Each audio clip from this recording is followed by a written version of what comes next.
फिर से आपका स्वागत है रीड बुक क्लब में। अगर आप चैनल पे नए हैं तो चैनल को सब्सक्राइब कर दीजिए, लाइक कर दीजिए और शेयर कर दीजिए। हेलो हाय दोस्तों, चलिए शुरू करते हैं आज के दिन एक और ही बेहतरीन ऑडियो बुक समरी के साथ, जिस बुक का नाम है द पावर ऑफ नाउ। इस ऑडियो बुक समरी को दोस्तों हम चैप्टर बाय चैप्टर जानेंगे। द पावर ऑफ नाउ को पढ़कर सुनकर आपको अपने ब्रेन के पेनफुल विचारों को कंट्रोल करने में सहायता मिलेगी। आप हमेशा खुशी की स्टेट में जीना सीख जाएंगे। इससे आपकी बॉडी एनर्जी से भरी रहेगी और आप कभी भी बीमार नहीं पड़ेंगे। चैप्टर 1, हमारे दुखों का कारण हमारा ब्रेन होता है। कई बार ब्रेन पास्ट में हुई घटनाओं के बारे में सोचने लगता है। इससे हम दुखी हो जाते हैं और इसका खामियाजा हमारी बॉडी को भुगतना पड़ता है। क्योंकि ब्रेन जब भी दुखी होता है तो कुछ स्ट्रेस हार्मोन छोड़ती है। इन हार्मोन्स की वजह से हमारी धड़कन बढ़ जाती है, सांस तेज हो जाती है, मुंह सूखने लगता है और हमें स्ट्रेस हो जाता है। स्ट्रेस जब लंबे समय तक चलता है तो वह डिप्रेशन में बदल जाता है और डिप्रेशन की वजह से इम्यूनिटी कम हो जाती है। इससे हमारे शरीर की तरह तरह की बीमारियां लगने लगती है। इसलिए लेखक ने कहा है कि ब्रेन को बॉडी से अलग करना सीखो, अर्थात ब्रेन के नेगेटिव विचारों को बॉडी तक न पहुंचने दो। इससे हमारे अंदर स्ट्रेस हार्मोन नहीं निकलेंगे और बॉडी स्वस्थ रहेगी। गौतम बुद्ध ने मेडिटेशन के जरिए ऐसी स्थिति हासिल कर ली थी। वे अपने ब्रेन को कंट्रोल कर लेते थे और उनके बुरे विचारों का प्रभाव बॉडी पे पड़ने ही नहीं देते थे। आगे हम इसके बारे में और सुनेंगे। चैप्टर नंबर 2, अपने बॉडी को ब्रेन से डिटैच कर लेने के बाद आप अपने ब्रेन पे फोकस करें और ये समझे कि आपकी कौन सी थिंकिंग आपको पेन दे रही है। क्या आपको दूसरों से जलन हो रही है? तो ऐसे विचारों से खुद को डिटैच कर ले। यह समझे कि संसार के हर चीज नश्वर है। राजाओं के राज भी चले जाएंगे, बड़ी बड़ी फैक्ट्री भी यहीं रह जाएगी, फिर आप दूसरे से क्या ईर्ष्या कर रहे हो? सबकी अचीवमेंट भी यहीं रह जाएगी। हर कोई बुढ़ापे और अंततः मौत की तरफ ही तो बढ़ रहा है। यही शाश्वत सत्य है। मौत को हमेशा याद रखें। इससे आप किसी भी चीज से अटैच नहीं रहेंगे और नेगेटिव विचार भी आपको तंग नहीं करेंगे। चैप्टर नंबर 3, कुछ लोग पास्ट में ही जीते रहते हैं और कुछ फ्यूचर में। दोनों ही सिचुएशन में आदमी दुखी ही रहता है। कुछ लोग पास्ट में मिले फेलियर का रोना ही रोते रहते हैं। उन्हें समझना चाहिए कि पास्ट कभी वापस नहीं आएगा और वे कितना भी आंसू बहा ले, किसी को कोई फर्क नहीं पड़ेगा। अगर एक स्टूडेंट फेल होने पे रोता रहे तो क्या उसके मार्क्स बढ़ जाएंगे? जब ऐसा नहीं होना है तो दुखी क्यों हुआ जाए? इससे आपके शरीर पे बुरा असर पड़ता है। इसी तरह कुछ लोग फेलियर की चिंता में डूबे रहते हैं। स्टूडेंट चिंता में जी रहे हैं कि कॉम्पिटिटिव एग्जाम कैसे क्लियर होंगे। जॉब वाले चिंता में जी रहे हैं कि प्रमोशन कैसे होगी। हर कोई फ्यूचर की तरफ भागे जा रहा है, लेकिन इस चक्कर में लोग अपनी मौजूदा लाइफ ही ठीक से नहीं जी पाते। इसीलिए प्रेजेंट में जीना सीखो।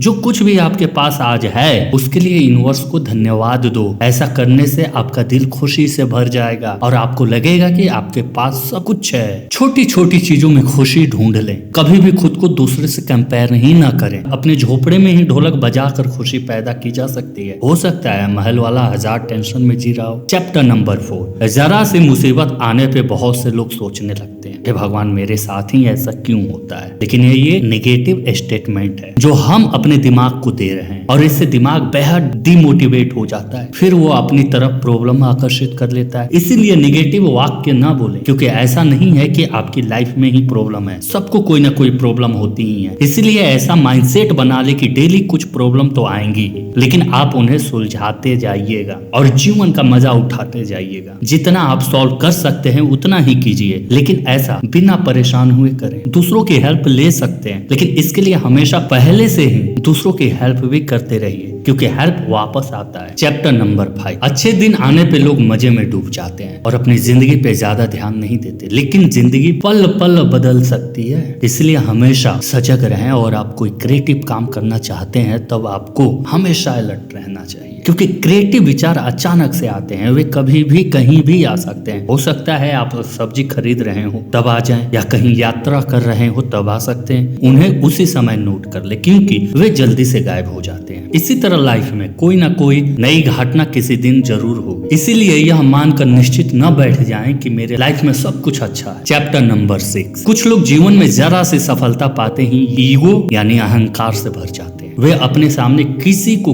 कुछ नहीं समझते, लेकिन इससे उनका खुद का पतन शुरू हो जाता है, क्योंकि ईगो वाला व्यक्ति नेगेटिव वाइब छोड़ता है और लोग अंदर ही अंदर उससे नफरत करने लगते हैं, वे उससे दूर होने लगते हैं। इंसान सोशल एनिमल है, उसे सोसाइटी की जरूरत पड़ती रहती है, लेकिन अगर सोसाइटी के लोग आपको नापसंद करेंगे तो मुसीबत आने पे आपको हेल्प भी नहीं मिलेगी। और साथ ही लोगों के नापसंद करने पे ऐसे आदमी का स्ट्रेस लेवल बढ़ता रहता है, उसके झगड़े भी बढ़ जाते हैं, इससे उसका स्ट्रेस और बढ़ जाता है। वह अंदर ही अंदर परेशान रहता है और उसे कई तरह के हार्ट संबंधित बीमारियां होने का खतरा रहता है। इसलिए कभी भी ईगो न पाले, सक्सेस मिलने पर भी हम्बल रहें, हवा में न उड़ने लगे। इससे और किसी की नहीं बल्कि आपकी खुद की सेहत अच्छी रहेगी। Chapter number 7। कई बार हम बोरिंग काम करते करते थक जाते हैं, लेकिन घर आकर हमें कोई डिस्को क्लब चलने को बोल दे तो हम एनर्जी से भर जाते हैं। इसका सीधा मतलब है कि हमारे अंदर एनर्जी का खजाना होता है, बस हमें उसे इस्तेमाल करना नहीं आता। कुछ लोग लगातार 16 घंटे पढ़ने के बाद भी नहीं थकते, या कुछ प्लेयर्स देर तक प्रैक्टिस करने से भी नहीं थकते। वे अनजाने में ही सही अपने अंदर एनर्जी के खजाने का इस्तेमाल कर रहे होते हैं। आप भी अपने अंदर यूनिवर्स के एनर्जी को महसूस करें, आंखें बंद करके खुद से कहें कि आप यूनिवर्स का ही भाग हैं और आपके अंदर यूनिवर्स की एनर्जी है। इसके साथ साथ अपना काम करते हुए खुश रहना सीखें, अपने काम में पूरा इंटरेस्ट लें, इसे किसी रिवॉर्ड से भी लिंक कर लें, साथ ही कर्म को पूजा माने। उसे करते हुए आपको सच में स्पिरिचुअलिटी का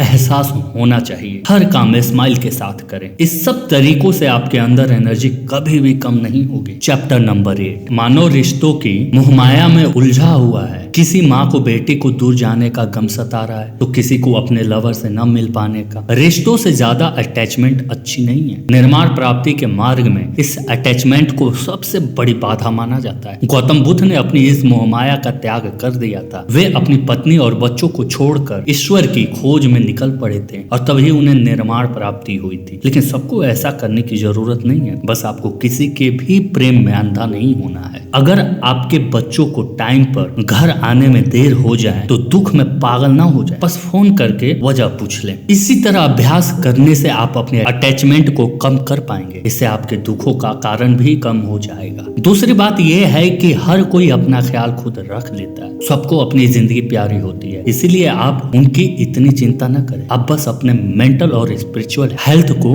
दुरुस्त रखें। तो थैंक यू दोस्तों, ये थी आज की ऑडियो बुक समरी। दोस्तों, ऑथर ने अपनी इस किताब में बहुत सारे विषय पे चर्चा किया है। उनमें से कुछ पॉइंट्स को हमने यहाँ आपके सामने रखा है। उम्मीद है कि आपको पसंद आए होंगे। अगर आप इसे पूरा पढ़ना चाहते हैं तो आप इसे अमेज़न से खरीद सकते हैं। इस किताब की लिंक हमारे डिस्क्रिप्शन बॉक्स में मिल जाएगी। तो थैंक यू दोस्तों अपना कीमती समय देने के लिए। तो इसे अपने दोस्तों के साथ अवश्य शेयर करें और आपको दिल से धन्यवाद अपना कीमती समय देने के लिए। दोस्तों, आप लोगों से एक अनुरोध और रिक्वेस्ट है कि प्लीज हमारे चैनल को सब्सक्राइब कर दीजिए। हम आपकी नॉलेज को इंक्रीज ही तो करते हैं, please. Thank you for watching read book. अगर आप हमारे चैनल पे नए हैं तो हमारे चैनल को लाइक कर दीजिए, सब्सक्राइब कर दीजिए और कमेंट करके हमें बताइए कि आपके लिए और कौन सी ऑडियो बुक समरी लाई जाए।